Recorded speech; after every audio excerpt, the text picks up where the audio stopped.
The 5 Boons of Life by Mark Twain. Chapter 1.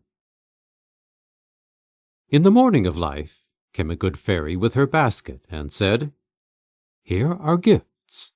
Take one, leave the others. And be wary. Choose wisely, for only one of them is valuable." The gifts were 5: fame, love, riches, pleasure, death. The youth said eagerly, "There is no need to consider," and he chose pleasure. He went out into the world and sought out the pleasures that youth delights in. But each in its turn was short-lived and disappointing, vain and empty, and each, upon its departure, mocked him. In the end he said, "These years I have wasted. If I could but choose again, I would choose wisely." Chapter 2. The fairy appeared and said, "4 of the gifts remain. Choose once more. And, oh, remember, time is flying, and only one of them is precious." The man considered long, then chose love, and did not notice the tears that rose in the fairy's eyes. After many, many years, the man sat by a coffin in an empty home, and he communed with himself, saying, "One by one they have gone away and left me, and now she lies here, the dearest and the last. Desolation after desolation has swept over me. For each hour of happiness the treacherous traitor Love has sold me, I have paid 1,000 hours of grief. Out of my heart of hearts I curse him." Chapter 3. Choose again. It was the fairy speaking. "The years have taught you wisdom. Surely it must be so. 3 gifts remain. Only one of them has any worth. Remember it, and choose warily." The man reflected long, then chose fame, and the fairy, sighing, went on her way. Years went by, and she came again, and stood behind the man where he sat solitary in the fading day, thinking. And she knew what he was thinking.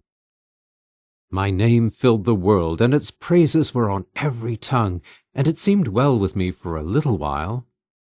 How little a while it was! Then came envy, then detraction, then calumny, then hate, then persecution, then derision, which is the beginning of the end. And last of all came pity, which is the funeral of fame. Oh, the bitterness and misery of renown, target for mud in its prime, for contempt and compassion in its decay." Chapter 4. Choose yet again. It was the fairy's voice. 2 gifts remain, and do not despair. In the beginning there was but one that was precious, and it is still here. "Wealth, which is power. How blind I was," said the man. "Now at last life will be worth the living. I will spend, squander, dazzle. These mockers and despisers will crawl in the dirt before me, and I will feed my hungry heart with their envy. I will have all luxuries, all joys, all enchantments of the spirit, all contentments of the body that man holds dear. I will buy deference, respect, esteem, worship, every pinchbeck grace of life the market of a trivial world can furnish. I have lost much time and chosen badly heretofore, but let that pass. I was ignorant then, and could but take for best what seemed so to be." 3 short years went by, and a day came when the man sat shivering in a mean garret, and he was gaunt, and wan, and hollow-eyed, and clothed in rags, and he was gnawing a dry crust, and mumbling, "Curse all the world's gifts, for mockeries and gilded lies, and miscalled every one. They are not gifts, but merely lendings. Pleasure, love, fame, riches.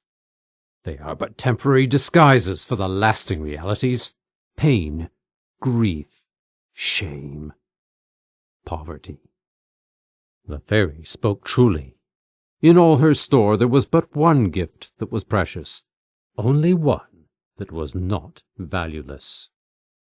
How poor and cheap and mean I know those others now to be, compared with that inestimable one, that dear and sweet and kindly one, that steeps in dreamless and enduring sleep the pains that persecute the body, and the shames and griefs that eat the mind and heart.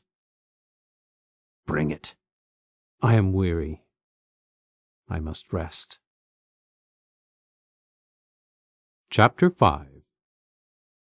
The fairy came, bringing again 4 of the gifts, but death was not one of them. She said, I gave it to a little child.